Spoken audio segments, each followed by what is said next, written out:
Hello everybody, the Lawn Gnome is here, and oh my god, oh my god, oh my god, you make my cake explode into candy!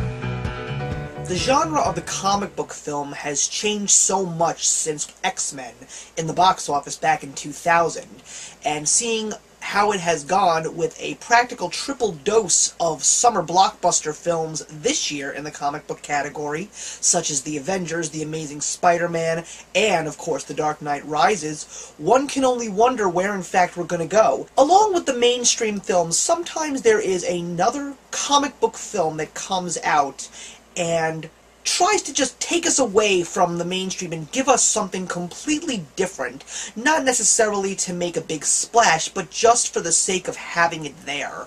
In 2009, as you probably figured out, this is a throwback day, I thought that it would be appropriate to talk about this film, which is now on DVD and Blu-ray.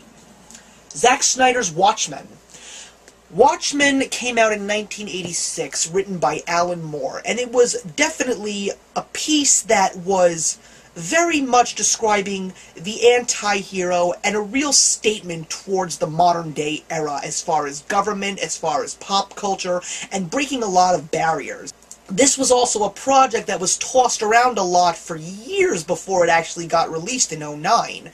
And when people found out that it was finally being created, many people were skeptical, but some were very excited, especially considering the fact that Zack Snyder, whose project at the time, 300, a lot of us were really expecting something different and very original, because 300 was very original.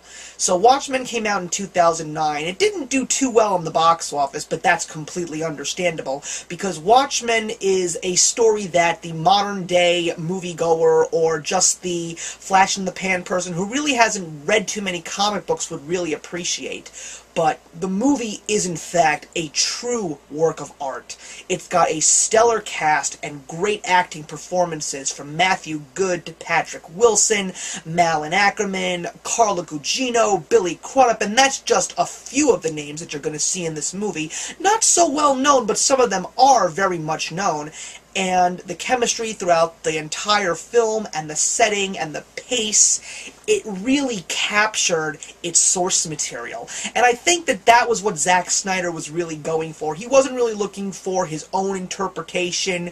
He wasn't trying to take an idea that was already fantastic and turn it into something brand new. This was a straight-out-of-the-page comic book film, like 300, and it was very well done. I truly enjoyed it. Yes, a lot of people are not going to like the fact that it does go slow and it doesn't really have many action sequences, but that's because of the fact that this is not what Watchmen is all about. Watchmen is a movie that really delved deep into the psyche of a vigilante or a superhero, and if you actually do watch the film without giving any major spoilers, there really is only one person in the film that can actually be classified as a superhero. It really explained the humanity of someone trying to make a difference in a world gone completely crazy, and this is an alternate 1985. Picture a time where America would be if, in fact, we did win the Vietnam War and the Cold War just kept on going. It's definitely something that can stir a little bit of controversy, stir a couple of comments, but all in all, as a movie based on its source material, it was a true winner. And the DVD/Blu-ray, I mean, if you really loved Watchmen, the book, or the movie just on its own, then you can't just go with the director's cut. You gotta go with this gargantuan package. And you can tell that Watchmen is in fact a movie that people truly appreciate as being a piece of film noir/comic book original film because of the package. It is practically glorified. It includes the actual movie, a digital copy, and if I'm going to open it up here, as you can see here, there's just so much here. Tons of special features. The digital copy is included, of course, along with the director's cut of the film. It also includes the Warner Premiere Complete Motion comic if you've never read the comic book. And also, on a side note, you would appreciate the movie a lot more if you did in fact read the comic book. But if you haven't, definitely try and get your hands on this, because this is basically a narrative of the comic book and a little bit of animation thrown in. So it's basically the comic book in a DVD. So that's good. And the other important thing is that, like the comic book itself, there is a story within a story. A little bit of a spoiler if you haven't read it. There's a piece in the book in which a boy is on the street reading a comic book called Tales of the Black Freighter, and there was an animated short film that was put out the week of the Watchmen's release in theaters. So they took that animated film and they intertwined it into the ultimate cut of Watchmen.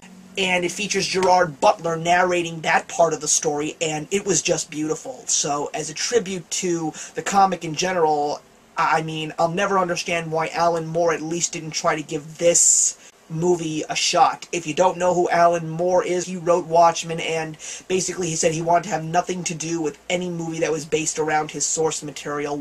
One of the films that was based around his work was V for Vendetta. It is a great movie if you haven't seen that either.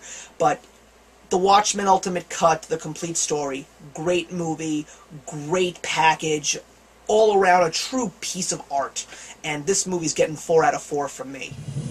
I know that a lot of people do want the greater good, and I know that a lot of people would not appreciate it, but this is, as I said before, a work of art. That's why I feel it deserves that kind of rating. So that's it, guys, on another successful Throwback Day. Comment, like, and subscribe. And the question that I want to leave with you is, did you hear that Avengers Earth's Mightiest Heroes has been cancelled? I'm going to put the link, in case you haven't seen that episode on Earth's Mightiest Heroes. What do you think of that? I quite frankly am pissed off. I'm the LAWN GNOME, and remember that actions speak louder than words.